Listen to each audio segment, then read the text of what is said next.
Welcome to A Healthy Curiosity, the podcast that explores what it takes to be well in a busy world. With self-care strategies from Chinese medicine, functional medicine, Ayurveda, neuroscience, and beyond. I'm your host, Brody Welch, a licensed acupuncturist and transformation catalyst, here to support you on your journey of health, happiness, and personal evolution. Hello, and welcome to A Healthy Curiosity. A quick announcement before we get rolling today is that registration is now open for the next round of Level Up Your Life, my boot camp for bringing online all the essential habits of embodying self-respect. So if you're wanting to clean up your diet, actually meditate, get to moving your body the way it wants to be moved, make the time to do what you've been putting off that you know is the next step in your path of growth, I want you to head over to brodywelch.com/level-up and check it out. The first 5 people to apply get a serious discount, and we get rolling in January of 2020. So starting your new year, turning over a new leaf, stepping into this new version of yourself could be your adventure. And while watching people go through a transformative group experience is one of my most favorite things in the whole world, marketing and advertising such a group is not so much my favorite thing in the world. So I'm going to let one of my participants do it for me. I got so many beautiful thank you notes this week at a gathering of some of my Level Up alumni. And one of my participants wrote, "Finding you in the Level Up course was like a beacon of light for me in a very dark and difficult time in my life. I've been able to heal trauma with the community you built and feel like I belong. You also made me feel like it's possible to continue to grow and do deep work and that the rewards are worth it. You allowed each of us the space to grow, but challenged us in the way we needed. I'm always infinitely amazed by your ability to drill down to the important stuff in a 20-minute coaching session or on a group coaching call. I know you will continue to share your gifts with the world and that the world will be better off because of it. Thank you." I share this with you not to toot my own horn, but because it can be hard to explain the transformation that happens when we tend to focusing on what seem like really dead simple habits, like getting enough sleep or meditating or developing a self-compassionate inner dialogue. Because as we do these things and as we focus on ourselves, it confronts old patterning at a really deep level. And there really is something about being witnessed and seen in a group of other people who provide a container, an incubator for us to stretch in different new directions. And if you've never been part of a group like that, I can say that it's something of a remarkable experience to see who you might become. Doors are now open. If you head to brodywelch.com/level-up, you can check it out and apply to join. Welcome to today's show. As many of you know, if you listen to the show, I am intensely curious about how we can create healthy habits because we are not creatures of willpower as humans, but what we repeatedly do often determines how we end up feeling and is probably the biggest, or no doubt in my mind, the biggest lever we can pull to affect our health and happiness is the stuff that we are doing to ourselves and for ourselves on a regular basis. So I'm super excited today to have a conversation with someone who specializes in behavioral neuroscience design and is the CEO of engagedIN, which designs large-scale health and wellness products that impacts hundreds of millions of people globally. My guest today is Dr. Kyra Bobinet, and she has an MD from UCSF School of Medicine and an MPH from Harvard School of Public Health, and is part of the consulting faculty at Stanford School of Medicine. And she and her team have designed a habit engine and software that helps people live differently. Dr. Kyra Bobinet, welcome to A Healthy Curiosity. I am so psyched to be here. Brody, thank you for having me. So before we pressed record on this conversation, I was sharing with you a little bit that I have been in practice doing Chinese medicine almost 16 years. I've been seeing people one-on-one in a clinical setting for about 20. And that really seeing and getting interested in how people change their behavior, because I would leave every session giving someone a self-care prescription that they then would not follow and then feel bad about not following and feeling like a failure. And I knew that it wasn't these people's fault that they weren't able to do the thing, but that I didn't necessarily know how to help them create new habits and make them stick until I started studying that separately from my studies of Chinese medicine and all the other things that I've studied. So I'm always interested in learning more. I'm hoping to have my perception expanded by understanding a little bit about your work, but I'm curious about your particular journey as well, from being a doctor to being someone who is a behavior designer. Yeah, exactly. Well, I would say that, one of the things that I want to just come clean about initially is that, yeah, I was trained as a doctor, but I grew up as a fast food junkie. And even up until probably about, 8 years ago, I was a regular fast food customer. And, just as kind of a symbol of how unhealthy you can be, even though you know what you should do, right? So it's not about the education. I'm on the upper end of the education of knowing what to do. And so, to me, the incremental journey that I've been on, anybody can go on, right? And all you have to do, and I love, this healthy curiosity that you bring, which is we have to be curious about how to be healthier and actually how to get ourselves to do the thing. And that's really what my work centers around is I know what I should do. I don't know why I don't do it. Yeah. Closing that gap, that gap between the brain and the behavior. Well, especially because so much of what, I mean, really, the biggest factors in how we end up showing up in the world health wise, like everybody knows the essential habits that we need to have in place, right? It's not a huge Amen. mystery that we need to break up with stress. We need to move more. We need to nourish ourselves. We need to get enough sleep. We need to be connected to each other. We need to live with purpose. Like we can name these habits. And that's actually what I'm passionate about doing. And with my Mm, coaching groups is like actually doing the things, practicing it until it's automatic and that it becomes our way of being instead of something right. we're trying to squish in around the edges. But it's like that most of us, like it's no secret. The secret is out what we need to do in Hmm. order to be healthy. And yet it can be really hard to get those habits into automation. And Yeah. so so first off, I'd love to hear what you can tell us about moving from our good intentions to making something a habit. Yeah. So, for me, I find it incredibly clarifying to look at how the brain works. So, this is not going to scare anybody who doesn't have a science background, but I'll just say that, the reason why we have bad habits, so to speak, is that we have a superhighway that's really paved and it's paved with this stuff called myelin in our brain. And it turns into what's called white matter, which just basically means that that's faster than anything else in the brain. And so the whole goal with habit formation is taking the gray matter, which is kind of the slower, I have to think about it. I have to be very mindful. I have to use maybe willpower, decision making, problem solving, that kind of stuff, and really doing it enough times and enough and long enough to signal to the brain, hey, build another highway.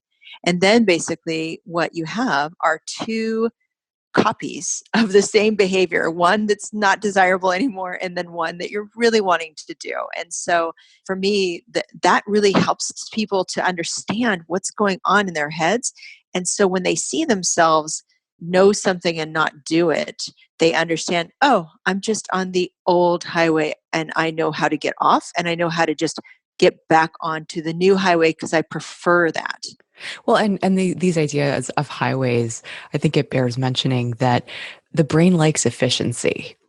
And Hmm. that so we build these highways in the first place because we don't want to have to think about how to tie our shoes every time we have to tie our shoes. And we don't want to, That's right. like that the brain likes to group behaviors together, group skills together, group neurons together that are doing something and then make that super efficient. So you're saying that if we build a second highway, if we build an alternate path to get to the same place, or an alternate like a choice point, essentially, that we can either be on our new path or on our old path. Well, like you said, the destination, the goal is mindlessness, actually. You Yes. want you Right. want to get you want to get the new thing to be completely energy free and free energy, and just happen automatically without you having to spend a single neuron on it.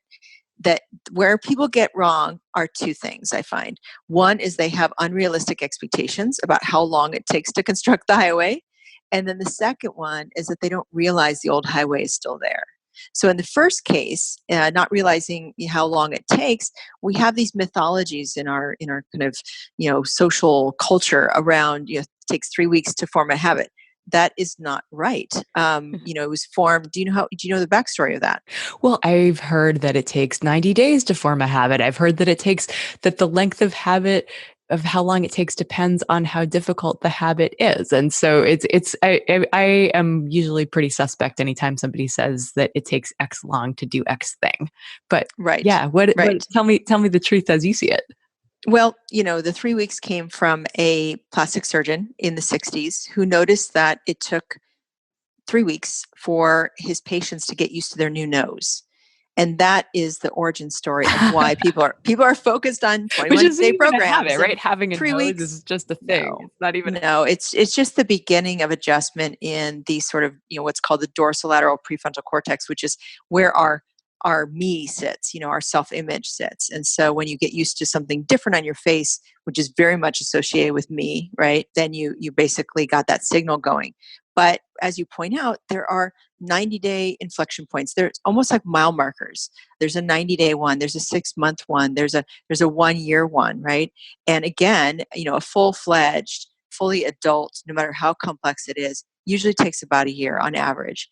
And so I feel like it's better to be honest with people Mm. so that they know how long they've got to invest in something, rather than trick them with kind of gimmicks and play to this short-term thinking, Oh, and that's and and so what you're doing with building community, that kind of supports each other, really helps create a lot of infrastructure so that people can go that long. well, and that's actually it's interesting that I had in 2018, I incentivized people to stick around and do the program 3 times, like the 11 weeks 3 times so that they could have a whole Mm, year of support around I love it. and show up kind of like and every time you go through, you go through the same habits, but the next time you are doing it obviously from a different place, like it and you are able to deepen into it. You're able to maybe learn some things about yourself in the process. And the people who stuck around for, who kept repeating the course were the people who like they really are referring to themselves as like the new me and the old me, Right. like the way That's that right. fully getting it into identity evolution, not just Right. behavior change, of just really feeling like they are operating from a different place. And yet I still let people do just the 3-month version because a lot of times it's a hard sell to get people to invest in themselves proactively and, health wise. And it's like, all right, well, it's still doing, I think about it as like, if we can turn the wheel on the ship around a little bit, we can at least start seeing a new horizon, even if it actually takes a longer time to actually reach that new horizon. It's like, it's long enough to just at least orient the compass in a new direction. Absolutely. And if you had told my old self, my fast food addict self, that I had to just suddenly go off fast food and that, I had to do it for a year, I would not have been able to even sustain any of that because my emotional attachments to that food would have risen up and sabotaged so quickly that I wouldn't have been able to make any progress. So you are wise to break it down into these 3 months. It's achievable, especially when you have a community of support. It's achievable to really norm yourself differently, right? And I love that you point out that yes, if you look at it as like this giant mountain that you have to climb of okay, no fast food ever, that that to someone for whom this is a daily way of life, that you might try and then fail, and then something that I learned from stalking you online is that we actually have a failure counter in the brain that inhibits us trying again.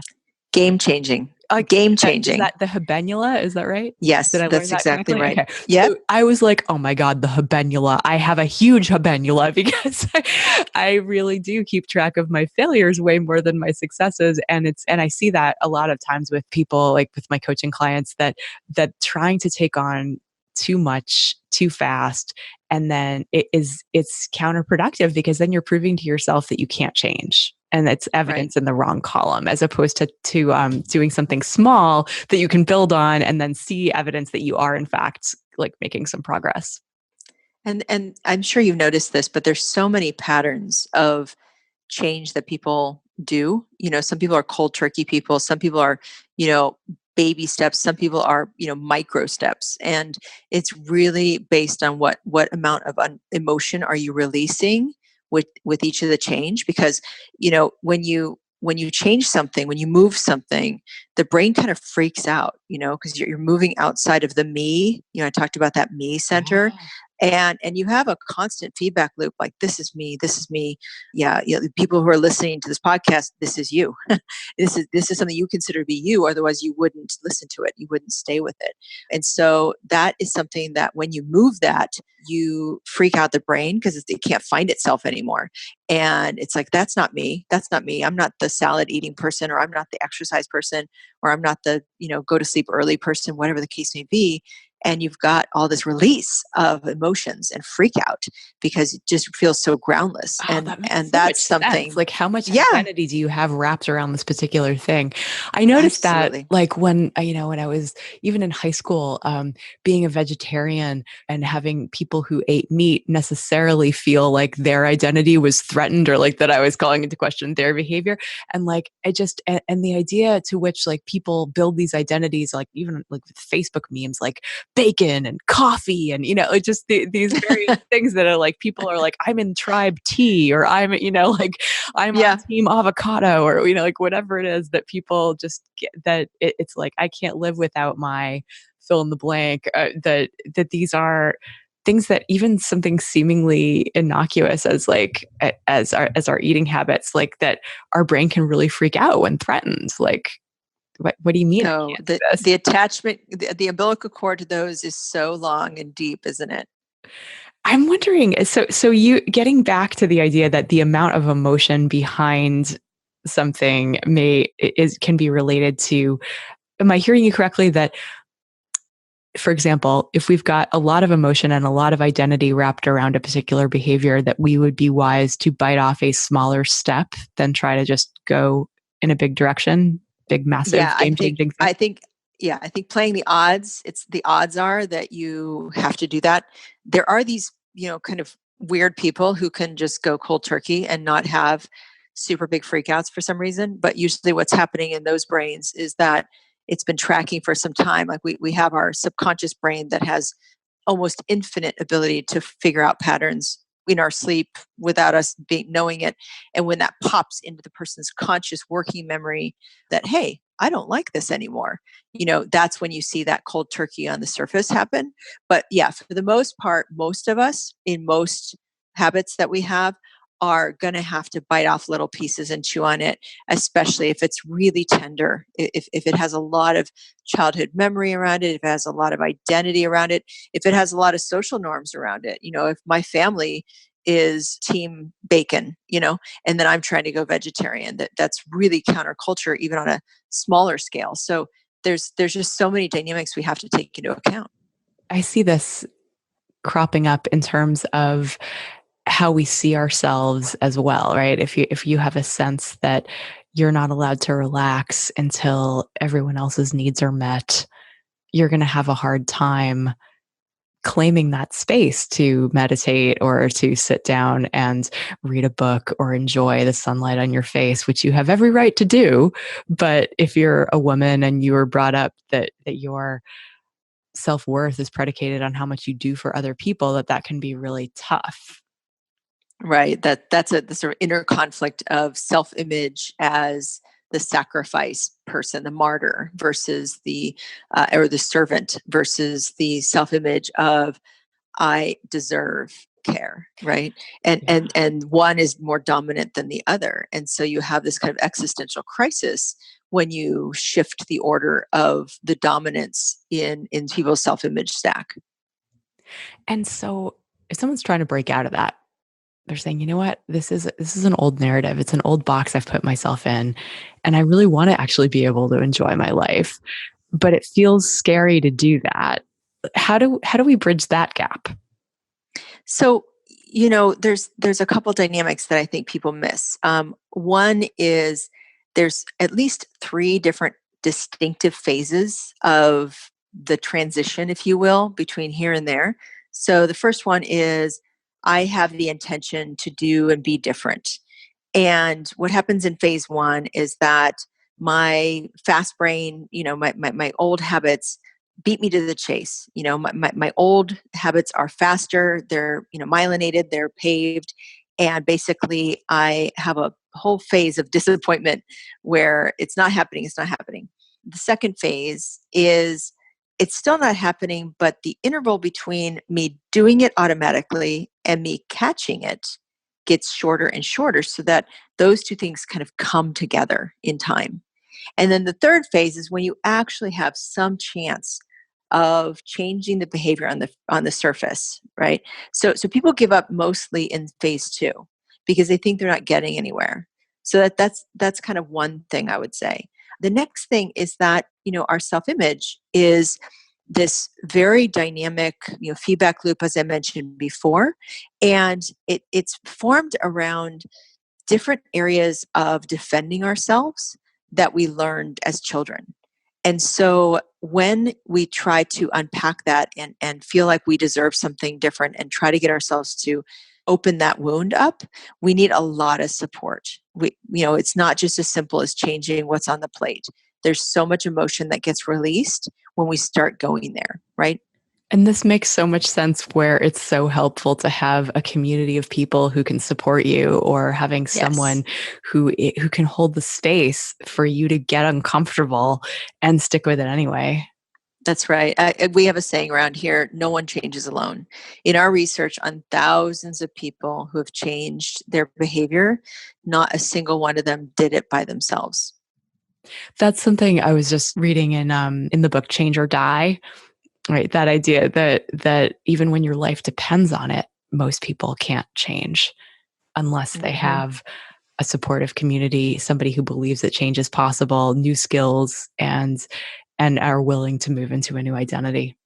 Right. And that's a big miss in healthcare, in Western healthcare, because, as a doctor, we're trained only one behavior change technique, which is scare the bejesus out of somebody. Yeah. When they're smoking or when they have a heart attack, you have this idea of like wake up call.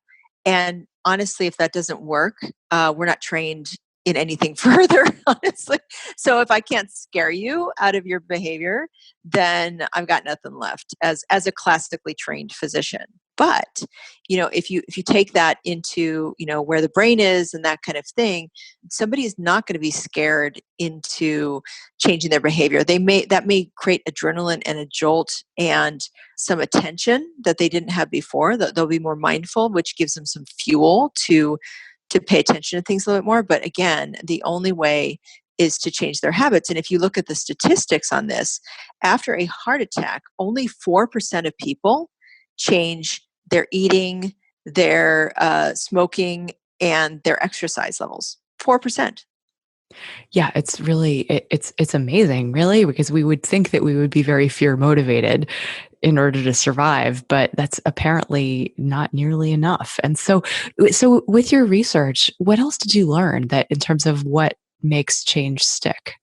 Yeah. So the main thing is we found a very special mindset. And we did this with Walmart associates who have every stressor you could imagine: two jobs, single parenthood, taking care of a senior parent, all of the stress in the world.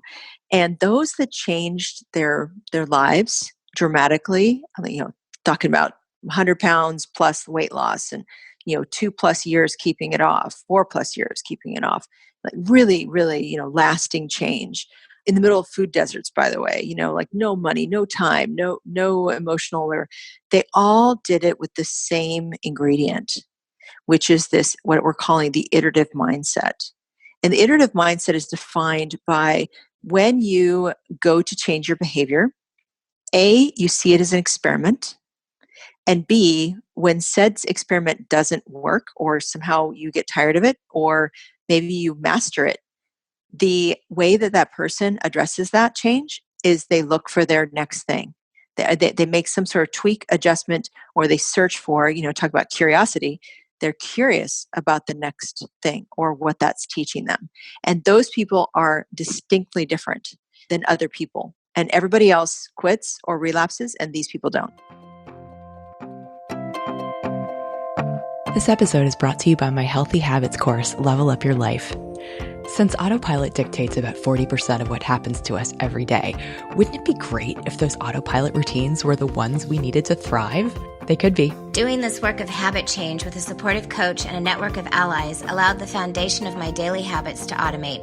I'm now free to move through the world with greater ease and to focus my energy on what matters most. You don't have to default to stress, overwhelm, and numbing out. Step by step, you can lay the foundation for abundant energy, resilience, confidence, and trust in your body. If it's time for you to start a new groove, whether it's meditation or exercise, getting more sleep, or speaking more kindly to yourself, I'd love for you to consider Level Up Your Life. It's so hard to change habits on your own and so much easier when you have a group of like-minded peers all working towards similar goals. We get rolling for the next round in January 2020, so now is the time to apply. The first 5 people to enroll are going to get a super sweet early bird discount, so today would be an excellent day to head to brodywelch.com and apply. This is something that we talk about in my Level Up group all the time, is this idea of the Kaizen approach, of the 1% better, constantly looking for like what would be the easiest low-hanging fruit that would make me 1% better at doing whatever it is than I am today. And it's like those changes add up. And that idea of, like, we talk about fixed mindset versus growth mindset, but I love this iterative mindset idea, right? That like, yeah, we're not just, this is who I am and I can't change, but that every time we're willing to run these experiments and see a new result and pivot, that we are iterating, we are becoming our future selves slowly, little by little. I want to dissect, if I can, Sure. the difference between the iterative mindset, the growth mindset, and the 1% better idea. Yeah, that'd be great. Because these are all mental models, and it's very important, but also very subtle differences. Mm-hmm. So growth mindset is basically that you believe that you can change, and that's basically it. And that helps with not failing, meaning that somebody doesn't give up on something. The iterative mindset is a little bit more lean forward than that, which is not only do I not give up, I kind of assume that I can change, but also my leaning in is to hunt and search for what my next thing is. And that mode, for example, there's a really good body of work by Jack Panksepp, rest in peace, one of my favorite neuroscientists, who found that in animal brain, and I believe it's true also for humans, that there's 7 major emotional neural networks, the largest and the most dominant of which is searching. And you wouldn't think searching would be an emotion, right? But it is. And this curiosity that you base this whole podcast on is the most potent emotion over everything else. So what that means is that this iteration is this kind of leaning forward. And 1% better is good, but it mostly goes to baby steps. It's more of like a form or a version of little changes that don't set off the alarm system in either the habenula, thinking that you failed, or the self-image center. But it's a little bit different in the sense that iteration is about, like, not just 1% better, but what about, I can go either direction. I can be better or worse, but I'm learning, I'm adjusting, I'm tweaking, I'm tinkering, I'm playing with this. And that's a very different orientation or target, if you will.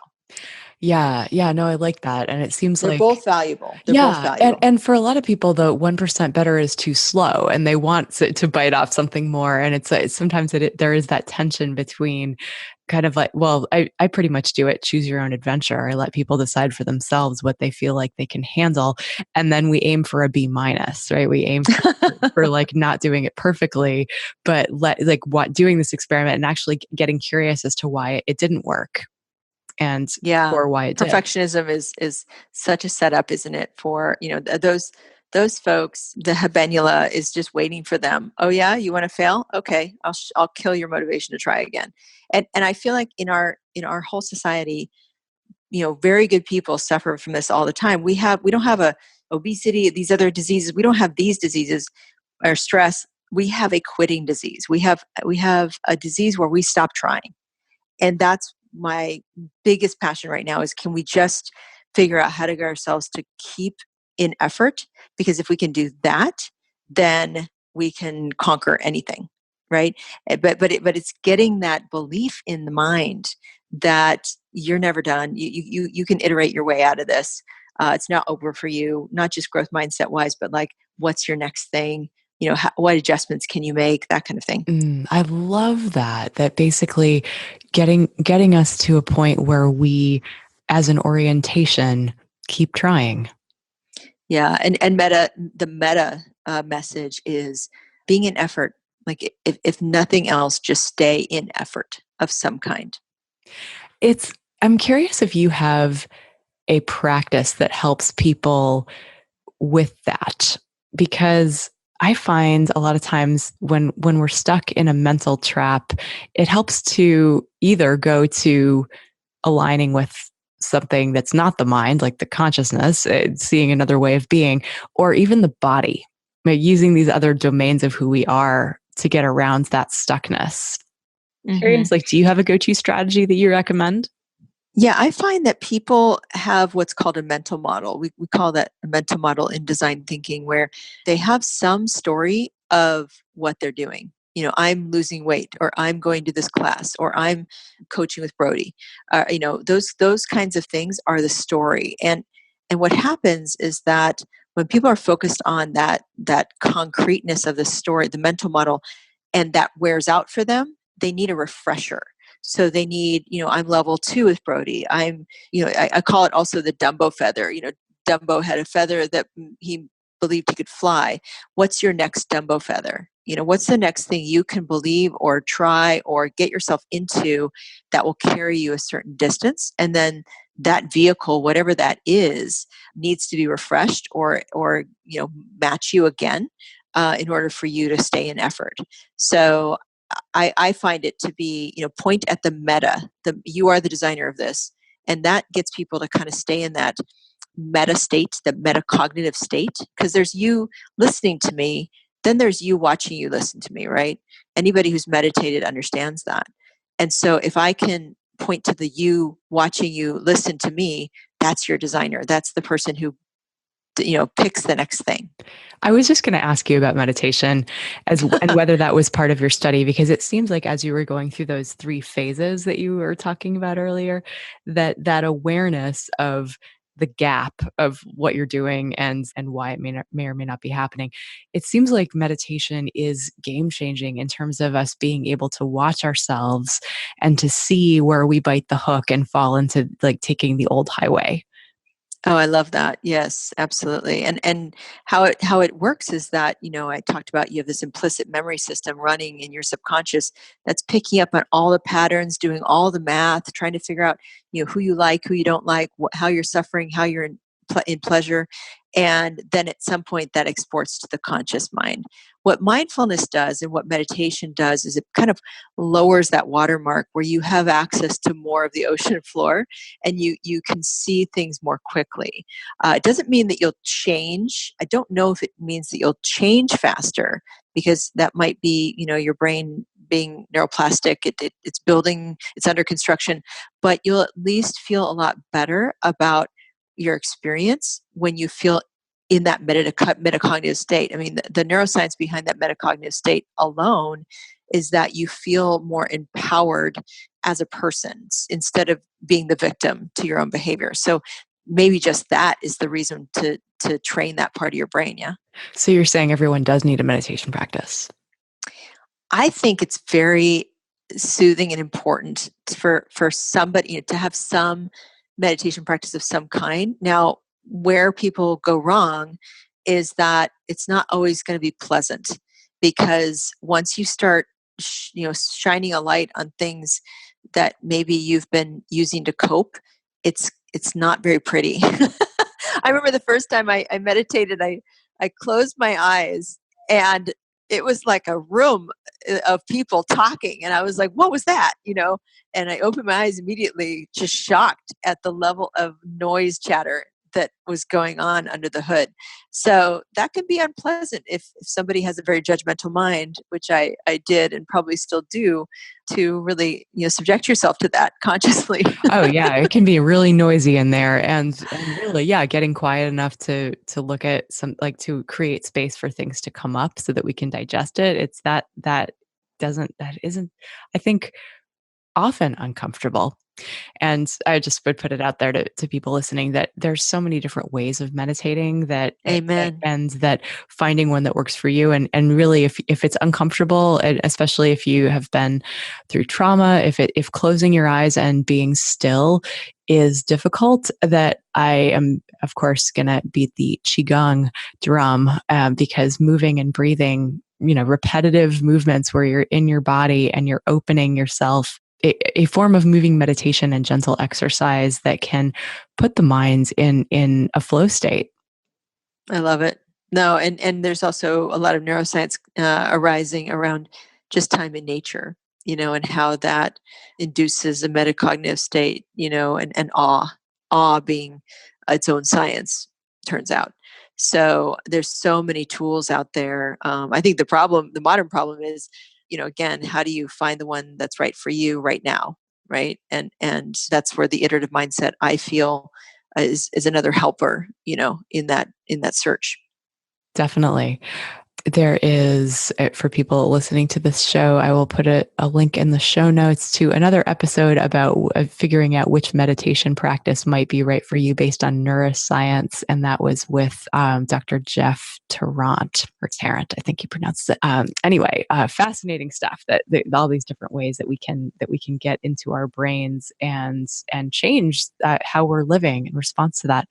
I'd love to know, because you know so much about the brain and how it works and how it affects our behavior, what else do we need to know? Say we want to change the way we're eating, for example, right? There's obviously a huge reward system associated with eating sugar, for example. And we know that, unlike in the past where we wanted to pack on the pounds so that we could survive a harsh winter, these days most of us have an abundance of calories, not too few. So curious as to, like, when we have these biologically hardwired rewards for things that we might not necessarily want to be engaging with, like, how can we work with our brains to mitigate that? Yeah, so two things around that. One is that, self-image dominates when it comes to food experience. And always we gravitate towards foods that check the box on me versus not me. And so what happens when somebody tries to change their diet is that there's these incumbent go-to foods. And it's almost like when you say, oh, I can't have that anymore. I can't have a loaf of bread, for a snack. Then you've got to figure out what's the new version of that, because you can't just say no to something. It has to be replaced with something else. So one good guideline to understand about your brain is that it has kind of a heuristic model. Have you ever heard of a heuristic, Brody? Yes. Or talked about that? Okay. But So have you talked about that on the unpack that Yeah. for our listeners? Yeah. So an easy sort of, cheat way to do it is where the brain takes a shortcut. It's just a shortcut. And so it groups and takes shortcuts all the time, to your prior point around trying to be efficient. So, like and like are grouped together. So for example, salty foods, sweet foods, those are common categories that people are already familiar with. But I would go so far as to say, I've noticed in my research that there's people who need crunch. There's people who need sauce on everything. There's people who only can have things of a certain temperature. Oh, and There's people who need, here you're going energetics. I love it. This is like, yeah, there's the people idea. going, people who like spicy on everything, certain consistencies, certain appearances. So think about every sense that you have. There's some sensory similar matching that the brain needs when you move your old food away, that you're replacing it with something that is as close to that invisible checklist, I like to call it, in your brain, so that, again, you don't freak out the me, not me trigger, right? So that's one thing. The other thing is that, you mentioned this world that we live in. The only thing that works in a land of plenty with unnatural access to blueberries year round, which never used to be the case in old times in places with winter where blueberries grow, is constraints. And this is something we use in design thinking also when we're designing products or designing interventions, that you need to have a certain level of constraints. And if you look at what people are kind of naturally doing, people are super smart. They're coming up with constraints, not maybe calling it that, but you got to somehow eliminate certain amounts or types or hours or some sort of eating pattern where you don't have access to everything all the time. So few people could eat anything all the time and live to be in their 90s, right? So what we do with different diet plans, different ways of eating, you mentioned you're vegetarian. I just recently turned vegan, which is a whole other story, is you're basically saying no to a whole population of things and yes to a more constrained list of things. And again, to all this whole conversation, we need to baby step our way there usually. But that's ultimately what people are doing when you're talking about intermittent fasting, when you're talking about, ketogenic diets, when you're talking about any other kinds, paleo, whatever their brand name is. Or even a seasonal challenge, right? That there is something that Chinese medicine and Ayurveda both hold dear, is this idea of that we shouldn't be eating the same thing in all seasons, nor should we be eating the same thing at different times of the day, because our digestive fire waxes and wanes, and because nature gives us that which is medicine for our bodies at different times of the year. And so that if we are, and that each of those energetics, right, as you were talking about, that something that's dry and crunchy is going to, that's the energetics of the air and ether elements, versus something that is moist and oily and warm. It's like that's going to pacify that same energetic. And so the idea that looking at either deciding that we are someone who is a seasonal eater, or like we're going to get X number of percentage of our food from things that grow locally or at the farmer's market or something like that, as well as eating during daylight hours, or, just these things that have to do with natural cycles, seem like such common sense ideas of restraint, which is really just about going back to the way humans used to live. I love that. I'm going to add one more piece of science from my tradition to that, in support of that, which is that I had a very nasty food allergy that I didn't know about. This is one of those, I've been humbled by the universe over and over and over again from my Western education. Anything that I scoffed at, in my early 20s, I was like, come on, that's not a thing. I got that thing, whatever that was. So one of those things was food allergies, and specifically the protein in dairy that I was allergic to for years. And I had my blood tested. And what I've noticed through different blood tests over the years on food sensitivities, I'll call it, was that anything I regularly binge on is the thing. Those are the foods that have the highest inflammatory response at that time. And that when I move those out of my diet, to your point of seasonality, for a period of time, almost fast from them for a cycle or a season or that kind of thing, then that inflammation signal goes down again. So isn't that amazing that our blood and our immune system is responding to this overindulgence, this year-roundness to food availability? It's really true. And in nature, that the digestive enzymes that we have available for things switch on and off as well. At least they do in animals, that like the same, that like deer will be able to digest certain kinds of tree bark in winter, but not in summer. So perfect, isn't it? It's so interesting.